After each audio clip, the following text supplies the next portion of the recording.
Oi, oi, oi, oi, oi, this snake pit drives me insane. Welcome, Moz here. I hope you're having a splendid day. If you're like me, allergic to cables, then hopefully today's video will be informational to you.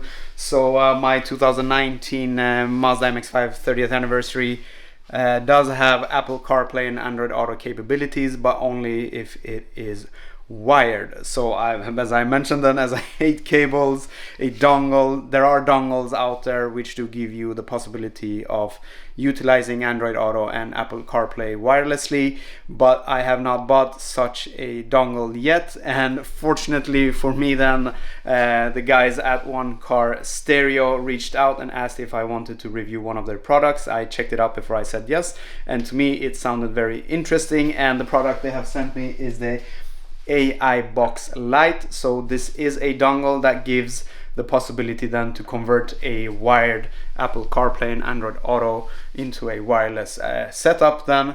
But also what is neat with this product is that it will also give you the possibility to run YouTube and Netflix on your infotainment system. You might be asking, what is that good for?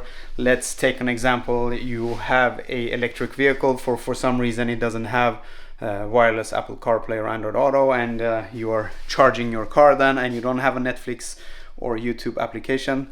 On the Mac E we have on the outside, we don't have that option yet here in Sweden, so hopefully this type of system then will help out in those situations as well. And also what is interesting for the AI BOX LITE is that it is actually running Android in the background in the unit itself as an operative system. So we'll see if we can actually access the App Store or not. It doesn't say anywhere on the product specifications that it's possible to access the store, but we'll see once we get it installed and once we have it hooked up. And also, before we continue today's video, I just want to mention that One Car Stereo have not said that I should say anything specific, be overly positive.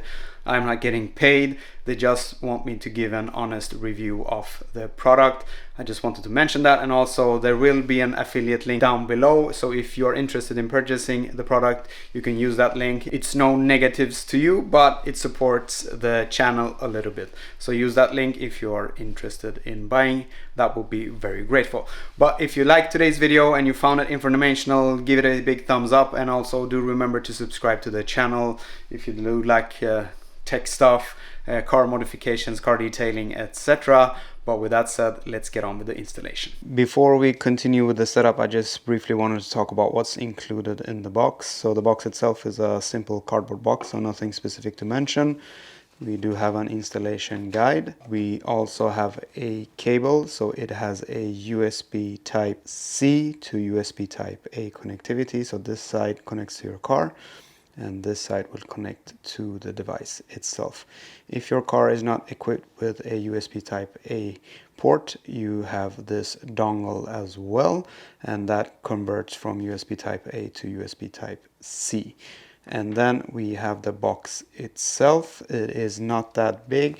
Let's see if a comparison with my iPhone 14 Pro shows how it compares. So it is quite smaller than the iPhone, but it is a bit thicker then. So the device itself has 3 LED lights here for the status, and we do also have some ventilation holes on the side here and also on the bottom.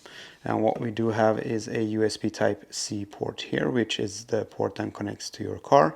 And on the other side we do have a USB type A, which you can attach a USB stick or a hard drive to play media off into your infotainment system when this is then connected to the car. So I will try to do this live. This type of thing you usually should not do while recording the first time, but let's see how it goes. We will follow the instructions that are included in the kit then, and what we need to do essentially is then connect the cable to the USB-C port on the AI box itself.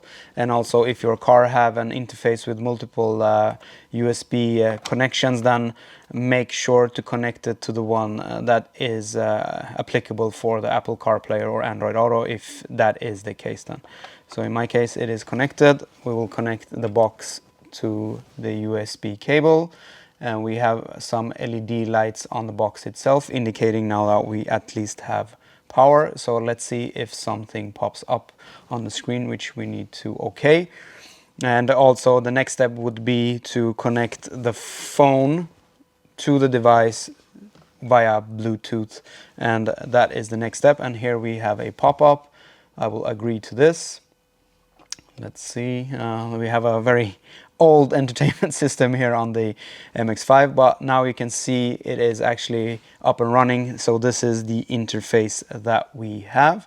And it says inconsistent resolution, and it will automatically reboot. So I guess it does this for the first time, depending on which screen resolution then your infotainment system has. Once everything has booted up, you are welcomed with the home screen of the device. But before we go into any further details, the first thing you might want to do is then to tether the device to your phone or your home Wi-Fi, your 4 or 5G dongle, in order for the device to have internet connectivity for the YouTube application and Netflix and so on.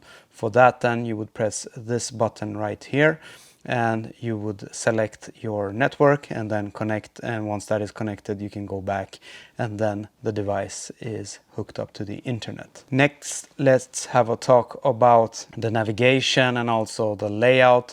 So I can use my car's own rotary dial here, as you can see, and the buttons do work to go back, and the home button and so on. And also then we obviously have touch capability, as you can see. And the home screen is divided into two main sections. So we have a tiles section here. So we have 4 main tiles. We have the CarPlay, or it will be Android Auto if that would be what I was been running. We have an apps tile. We will have a look at that as well. We have a Netflix tile here. So this is a shortcut to Netflix. You can swap this out to YouTube if you like, and then the exit will take you back to the car's own infotainment system. And to the left here we have a section with the Apple CarPlay icon, we have the Wi-Fi icon, we have a home or menu button here, and we also have a back button. So let's start off with the Apple CarPlay GUI or interface itself. So we will press this button here. It will connect to the phone via Bluetooth for the first time we're doing this, or once we have logged in, and hopefully it will get going soon. And it's asking me if I'm driving. I don't know why it's asking me that. For some reason it is asking me that. I don't know. But as you can see, it is quite responsive. This also depends on your own infotainment system in the car. So depending on how fast that is, also this will have an impact. But as you can see, there's a little bit of lag, but not too much. I can still scroll through the menus. So if we go to, let's say, Apple Maps here, one thing is though, I cannot use pinch and zoom. I don't know if it's my car or if it's this device which is then causing this as such. As the car doesn't have a wireless Apple CarPlay, I can't confirm. But I can still use the navigation buttons, I can do my search and so on, or I can use the car's own rotary dial here for selecting things. And then we obviously have Spotify as well. As you can see, it loads up pretty quickly. Here it's a little bit more laggy, as you can see. I would rather feel that it would be a little bit more responsive in the Spotify app itself. So that is that with regards to the Apple CarPlay functionality itself. And one thing then, if you want to go back to the menu of or the home screen of the device, as you can see, we have an orange box here, or a white box with an orange background. If you press that, then we have a back button here. It will take us back to this screen right here then. In the next tile, we have the apps tile. Here we have the different applications which are pre-installed. And here we have YouTube, we have Netflix, and we also have video and music. And these are, as I mentioned earlier, if you want to play something out of a USB stick or a hard drive which is connected to the device. We will have a look at Netflix and YouTube in just a bit. So let's go through the settings here. So we have a menu structure here, we could say, and in the background the device is running an Android operating system, so this menu is just laid on top of it. So we have something called navigation here, and here we can switch out then if we want to have, sorry for that, if we want to have Netflix or if we want to have YouTube here in this tile right here. So that is what that control does. And then we have language, we have the version of the device and the software which is laying on top, I guess, and the Android system itself. And then under more settings, if you are more familiar with Android phones, etc., this menu is very similar to what you would have in an Android phone or tablet as such. And what we can see here is, if I go here, usage, we can see we only have 4 gigabytes of built-in storage in the device itself. 3.91 gigabyte is available for us to use. And what is interesting here, if I go to apps and notifications, and if we select see all 23 apps, we can see that we have a bunch of apps already installed. We have Chrome, Gmail, Google, and Google Play Store. So if I press this one and press open, as you can see, we have access to the Google Play Store. However, this is not officially supported in the device. So this can be used in your own risk or at your own risk.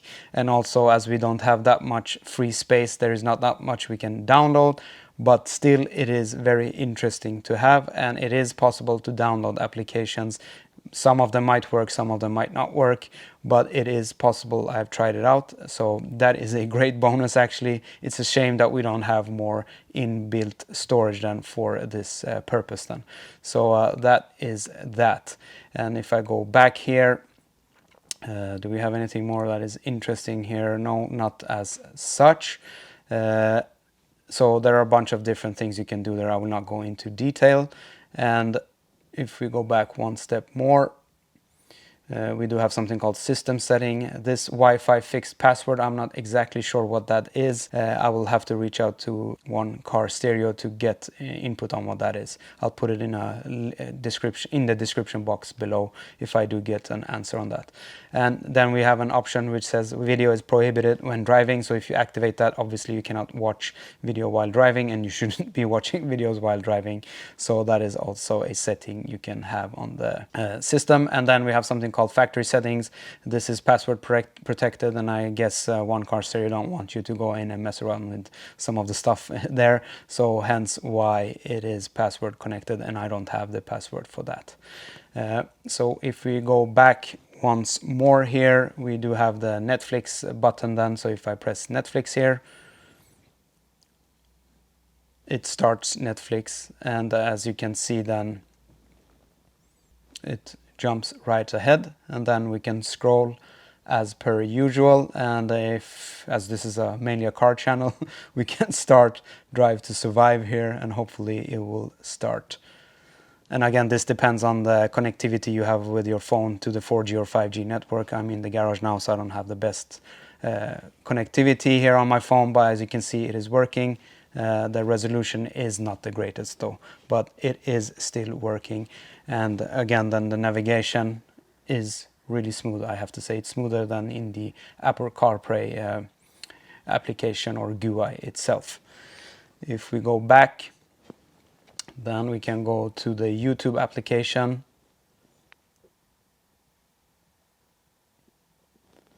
And I will select my account here.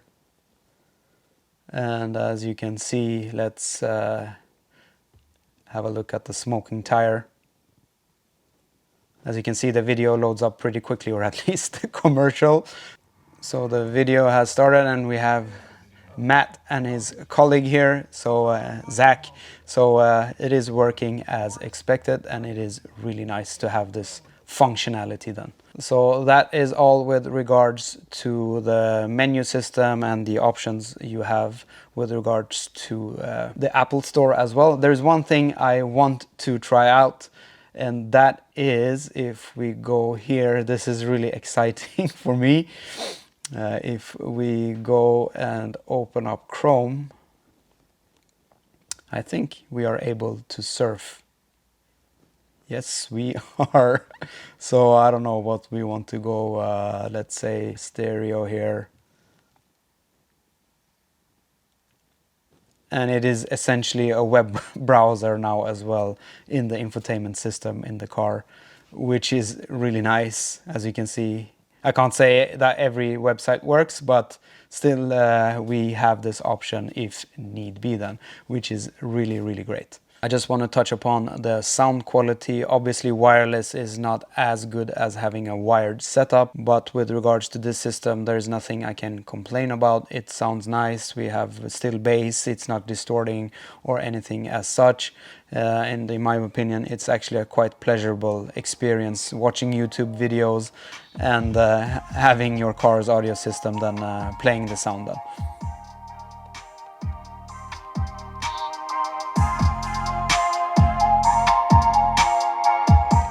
In the next section I just want to try out the boot time for this. The infotainment system in the MX5 is not that fast in itself. Time to time it takes a bunch of time before it loads up, but I want to see how long time does it take before we get into the CarPlay screen then. And I don't think this comes through, but the LED lights are all blank then, so we don't have any power to the unit itself. So if I start up the infotainment system right here. Let's see how long time it takes. The LEDs are now illuminated and the system is booting up. So let's see how much more time it takes. It is actually taking quite a bit of time now. We can see the Apple Carplay icon and it's saying Android, which is the system this is running then. It will connect to the Bluetooth of my phone. And now we are up and running. All in all, it doesn't take that much time, but it is not instant. It is a little bit frustrating, but yeah, I guess that's the way it is. This needs to boot up and load up, etc. And then the infotainment system in the car needs to load up as well. But as you saw, it is not instant or within 4, 5, 6, 7 seconds. It took 30 seconds or so before we were up and running in the system, but now it is working. So that is that with regards to the boot time. There you have it, the AI BOX LITE, and it was a pleasure to use. I hope you liked the review. I'll leave links down below for you to check more details out and compatibility with cars and phones and systems and so on. And also a link if you want to purchase this item, and everything worked as advertised. The wireless capabilities were there. We could play YouTube, we could play Netflix as well, and also we did get some Easter eggs with regards to being able to access the Google Play Store, but again, then that's not officially supported, so take it for what it is. And also we didn't have that much storage in the unit itself for us to download applications to, but it is still nice that it works. If you found today's video informational and if you did like it, give it a big thumbs up. Do leave your questions, comments, feedback down below, and I will try to address them the best I can. And also, if you do like the content of the channel, stuff similar to this, car detailing, car modification and tech in general, do remember to subscribe. But with that said, I'll be seeing you on the next one.